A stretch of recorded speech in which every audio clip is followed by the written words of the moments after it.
Assalamualaikum warahmatullahi wabarakatuh. Kali ini saya akan mempresentasikan hasil dari kerja kelompok kami dari mata kuliah Rekayasa Perangkat Lunak atau disebut dengan RPL. Dan perkenalkan, nama saya Muhammad Muhibul Watoni, saya dari kelas 2D. Dan di sini nama software yang kita buat adalah Semar atau sistem penyewaan kamar. Moto kita adalah kita mengutamakan Anda puas, kami senang. Sebagai perencanaan, kami membuat penyewaan kamar untuk mengutamakan segi kenyamanan dan kebersihan. Kami siap melayani Anda untuk penyewaan dan kami memastikan selalu menjaga kebersihan dalam lingkungan penyewaan di kami. Di penyewaan kami setiap tahun kami mengadakan event party kecil-kecilan untuk menghibur para pelanggan yang siap menyewa penyewaan di kami. Untuk latar belakangnya, Kediri merupakan kota wisata yang memiliki banyak sekali objek wisata yang menarik bagi wisatawan baik lokal maupun mancanegara. Pertumbuhan pariwisata di Kediri tak lepas dari peran penyewaan kamar sebagai salah satu sarana pelengkap yang menyediakan tempat tinggal sementara bagi para wisatawan. Penyewaan yang terdapat di Kediri jumlahnya cukup banyak, baik hotel berbintang maupun penyewaan kamar.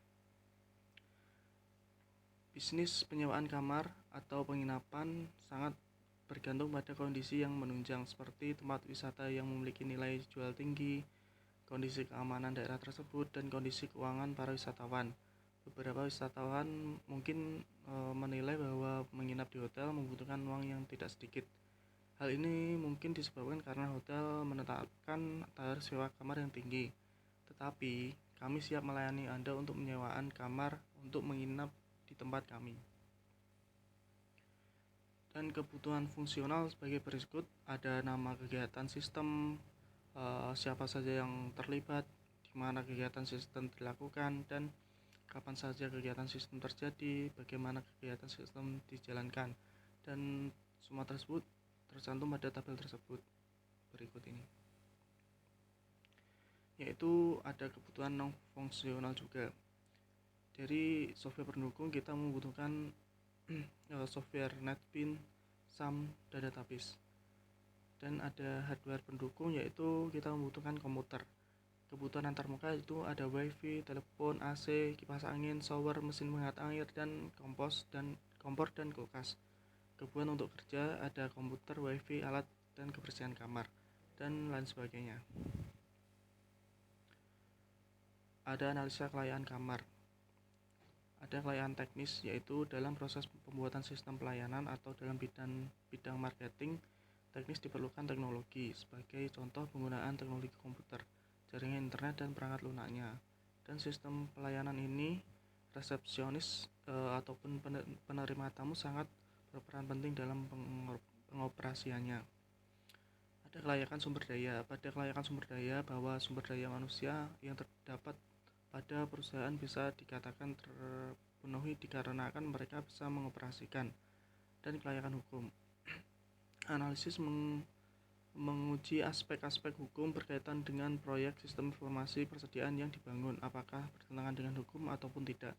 Proyek sistem informasi ini tidak akan bertentangan dengan hukum, ketentuan hukum di Indonesia. Legalitas perangkat lunak pengembangan dapat dipertanggungjawabkan. Semuanya menggunakan produk-produk open source dengan tetap memperhatikan syarat-syarat yang diinginkan oleh pengembang open source. Dan berikut adalah konteks diagramnya. Kita lihat di sini ada sistem penyewaan kamar, lalu menginputkan ke pemimpin dan menginputkan ke pegawai, lalu pegawai mengoutputkan ke penyewaan kamar atau sistemnya, lalu ke tamu. Kurang lebihnya sebagai berikut untuk konteks diagram.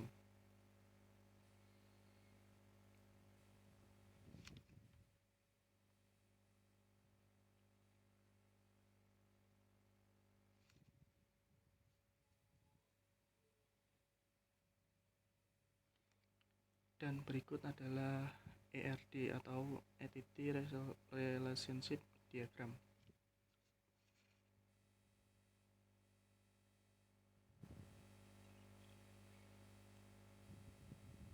Jadi ada tamu lakukan input ke pemesanan dan juga memuat lalu ke kamar, memesan kamar, dan diatur oleh pegawai lalu mencetak pembayaran.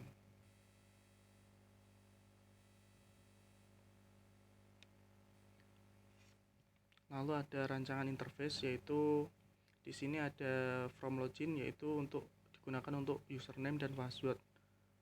Jika benar masuk ke menu, jika salah ada kotak dialognya nanti. Ada rancangan interface, yaitu menu, ada pegawai, pembayaran, dan pemesanan, yaitu untuk mengakses menu pilihan. Ada rancangan interface, yaitu memasukkan atau menginputkan data pegawai. Di sini ada data kamar, yaitu untuk menginputkan data penyewaan kamar yang akan dipesan oleh tamu atau pelanggan. Di sini nanti ada menu kamar dan jumlah harga penyewaan, dan ada rancangan laporan pegawai. Di sini untuk menampilkan laporan data pegawai. Ada juga laporan kamar, yaitu ini nanti jumlah kamar yang dipesan dan berapa banyak yang dipesan setiap bulannya ataupun mingguannya. Baik, dan yang terakhir ada pertanyaan, uraikan pendapat Anda, pemahaman Anda tentang mata kuliah rekayasa perangkat lunak. Jadi rekayasa perangkat lunak dalam pemahaman saya yaitu intinya adalah gabungan antara konsep ilmu ekonomi, ilmu atau manajemen, dan komunikasi yang tujuannya untuk mengembangkan dan mengatasi masalah pada teknis perangkat lunak. Kurang lebih yang saya pahami seperti itu. Sekian dari saya. Jika ada salah kata maupun ucapan, saya mohon maaf sebesar-besarnya. Sekian, wassalamualaikum warahmatullahi wabarakatuh.